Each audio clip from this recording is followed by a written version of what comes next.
Can't wait. My goal for this race, outside of staying consistent, I think I can PR. I think I can PR this race. My PR for marathon distance is a 3:17 in Bayshore in 23. I think I can beat that. I honestly think I can get a 3:15, a sub 3:15.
Zone 2.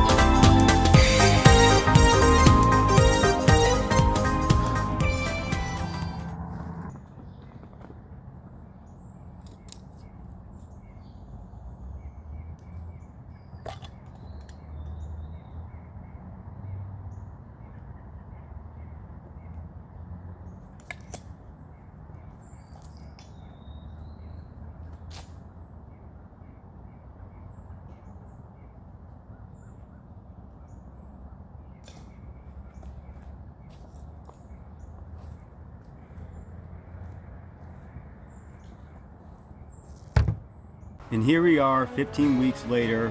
1 week from today, I will be running the Detroit Free Press Marathon. And I'm going to stick to what I said at the time. I think I can get a PR. My PR was Bayshore 2023, that was a 3:17. Bayshore this year did not go according to plan because literally the week before the marathon, I suffered a sciatica injury because of a stool that took me out. I have not sat in that stool since then. Anyway, so I'm feeling good.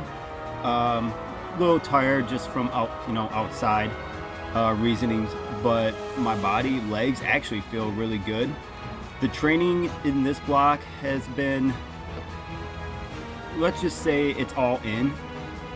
There was moments beginning of this training block where I wasn't fully recovered from Bayshore.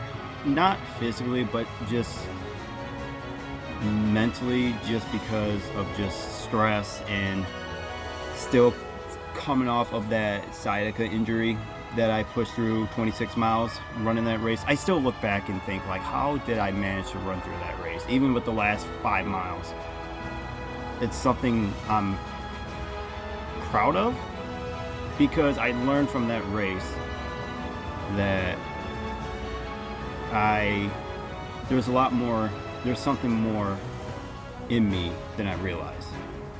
So I made some tweaks to the training for the Detroit Free Press Marathon. It's very similar to Bayshore, the workouts, the mileage has stayed relatively the same. Maybe the only thing I've changed, I added some extra strides and I added some tempos and long runs.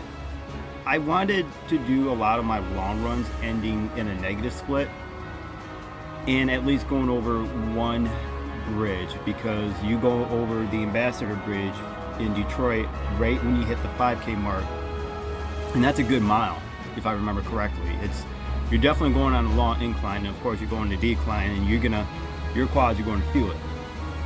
You're in Canada for a good 4 miles, I would say, and then you go into that tunnel, and that tunnel is definitely going to get me. So I think if I stay consistent pace and just stay focused, once I get in the tunnel, then the rest I can handle. So I plan on getting up 4:30 how I normally do, and I'm not going to do anything new. I'm just going to treat it as just another day. There might be some changes. So as of right now, 2 days ago, I've been looking at the forecast for the race next Sunday. 2 days ago, they were calling for clear skies, light breeze, that's about it, just typical fall weather in Michigan.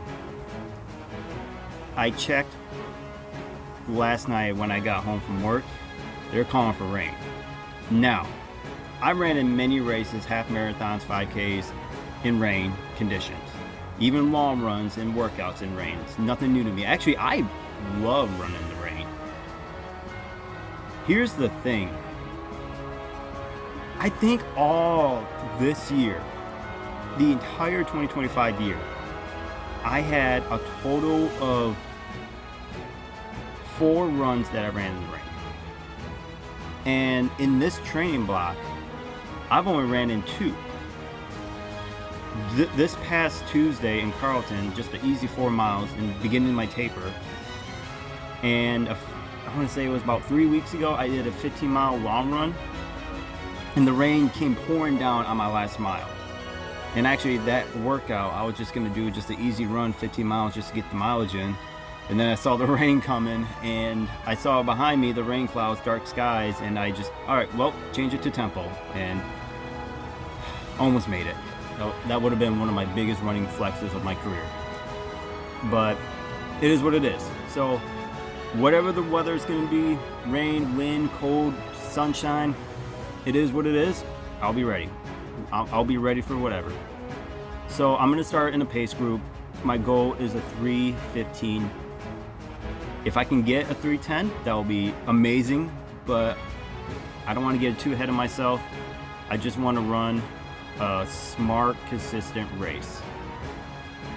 If I can I think if I'm feeling really good, I'm going to start at the 3:10 pace. And if things don't go according to plan, if something's not right, I'll drop back and I'll go with the 3:15. Because it sounds like, from my understanding, there's going to be a lot of pace groups. There's like more than years past. So that's good. The shoes I'll be running in, I've gone back and forth many times throughout this training block. I've decided, should I continue on the Saucony Endorphin Pros 2 that I got from the Free Press last year at a good deal, that I ran in Bayshore this year. I was going to use that one. The issue is I have about 100 miles into them right now. They still feel pretty good. I do remember in the last 2 shoes from the Endorphin Pro 2s that once I hit about 110, 120, that quick turnover feel is not as efficient that I would like it to be. And it's already going to, at that point, it's just going to be compromised. So I think once I get to, if this was a half marathon, I would definitely use those shoes. But I think once I hit like that mile 20 or maybe mile 18 at least, I think that's where things will go bad. So, and I thought about Hoka Cielo 2.0 that I've done a couple of runs, but you guys saw it in that 20-mile video where the rubber outsole and the heel just ripped right off, and I only had 20 miles in those shoes. And I took it on another run on an 18-mile long run about 4 weeks ago, and it felt fine, but it's already being compromised, and it's only about 50 miles into the shoes. So, and if it does rain, I'm gonna be sliding all over that place. You might as well just give me ice skates. So that's definitely out the window. So I'm gonna use the Mizuno Neo Zen. It's not a plated shoe, but the energy return is there.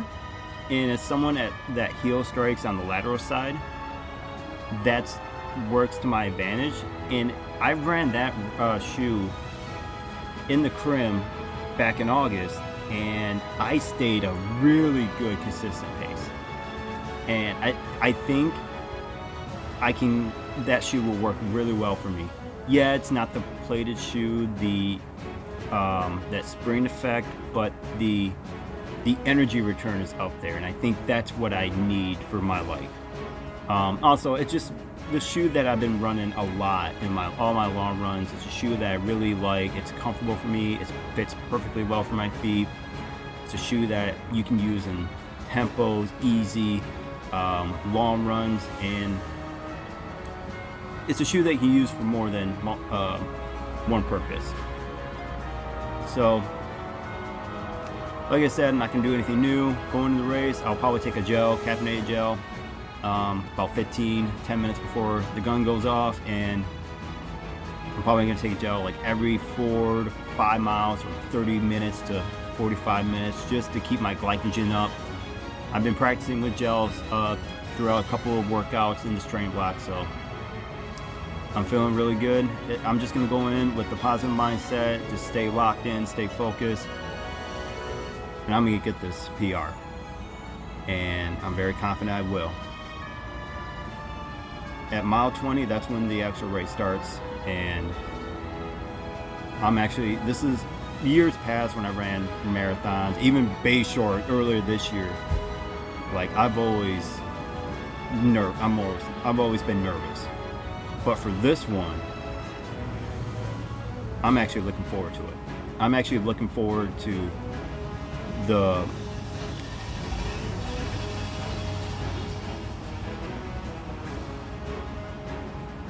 bro need to get his car checked. I'm ready to be locked in, stay consistent, running with the group, and put myself to the test. I put all the miles, all the works, the early mornings, the dark roads, all the workouts, the tempos, the intervals, the mile repeats, the long runs, easy runs. All of that's just going to come down to one 26.2 mile race. It's a race against myself, and I set a goal in front of the public, and I'm going to chase it, and I will get it. And yes, Mom and Judy, I will do that shoey, because it's been 2 years. I never got to do it last year. Shout out to Danny Ricciardo. So, that's my game plan. I'll see you on the other side.